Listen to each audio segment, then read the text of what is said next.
அவ்வளோ ஃப்ரெண்ட்ஸ், நம்ம சாட்சியில் என்ன பார்க்க போகிறோம் அப்படின்னா, தமிழ்நாடு கவர்மெண்ட் வந்து ஃப்ரீயாக வந்து லேப்டாப்ஸ் தராங்க அப்படின்னு சொல்லிட்டு நம்ம வந்து ஒரு வீடியோ அப்லோட் பண்ணியிருந்தோம். அது எல்லாருமே பார்த்துருப்பீங்க. ஸோ பார்க்கல அப்படின்னா கீழே வந்து ஃபுல் வீடியோ லிங்க் கொடுத்துருக்கேன், போய் பாருங்கள். ஸோ அது காலேஜ் ஸ்டூடெண்ட்ஸ்க்கு ஃப்ரீயாக வந்து கிடைக்குது அப்படிங்கிறத பார்த்துருப்பீங்க. ஸோ அதில் ஒரு ப்ரோ வந்து அந்த இதில் கமெண்ட் பண்ணியிருந்தவங்க வந்து, இது வந்து ஃபேக் ப்ரோ, நீங்கள் வந்து ஃபேக்காக வந்து நியூஸ் வந்து ஸ்ப்ரெட் பண்ணாதீங்க அப்படிங்கிற மாதிரி வந்து சொல்லியிருந்தாங்க.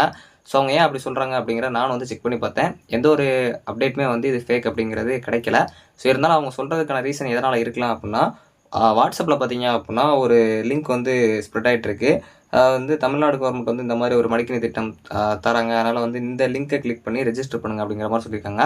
நீங்கள் எந்த லிங்க்கையுமே கிளிக் பண்ணி ரெஜிஸ்டர் பண்ண தேவையில்ல. இது எல்லாமே உங்கள் காலேஜ்லேயே பண்ணிடுவாங்க. அதை தான் நம்மளும் சொல்லியிருப்போம். உங்கள் காலேஜ் பிரின்ஸிபல் கூடயே உங்களுக்கு லேப்டாப்ஸ் வந்துடும் அப்படின்னு சொல்லிட்டு. அதனால் அந்த நியூஸ் வந்து உண்மை தான். இந்த நியூஸ் வந்து பொய். அந்த ப்ரோ வந்து கமெண்ட் பண்ணது வந்து அந்த வாட்ஸ்அப் குரூப்பில் ஷேர் பண்ணுறதை வச்சு சொல்லியிருப்பாங்க போல. ஸோ அதுக்கப்புறம் இது செக் பண்ணுறதுக்கு ஏதாச்சும் ஐடியா இருக்கான்னா, கவர்மெண்ட் அஃபீஷியலாகவே ஒரு வெப்சைட் வந்து வச்சுருக்காங்க. elcardlaptop.tn.government.in அப்படின்னு சொல்லிட்டு அந்த வெப்சைட்லேயே நீங்கள் போய் செக் பண்ணி பார்த்தீங்க அப்படின்னா, அதில் கவர்மெண்ட்டோட அஃபீஷியல் வெப்சைட் தான். அதிலே நடுவில் மென்ஷன் பண்ணியும் கொடுத்துருக்காங்க. ஸோ இதை தான் நான் வந்து ஒரு சில நியூஸ் சேனலை ரெஃபர் பண்ணேன். அவங்க 2 நாளுக்கு முன்னாடி தான் அந்த வீடியோவும் அப்லோட் பண்ணியிருக்காங்க. அவங்க டீட்டெயிலாக சொன்னது தான் நானும் உங்களுக்கு ஷேர் பண்ணியிருக்கேன். அதனால் இது வந்து ஃபேக் கிடையாது. அந்த வாட்ஸ்அப்பில் ஷேர் ஆகிற லிங்க்கை யார் கிளிக் பண்ணாதீங்க, அது வந்து ஃபேக் தான். அதை தான் அந்த ப்ரோ சொல்லியிருக்காங்கன்னு நினைக்கிறேன். ஸோ தேங்க்ஸ் ஃபார் வாட்சிங்.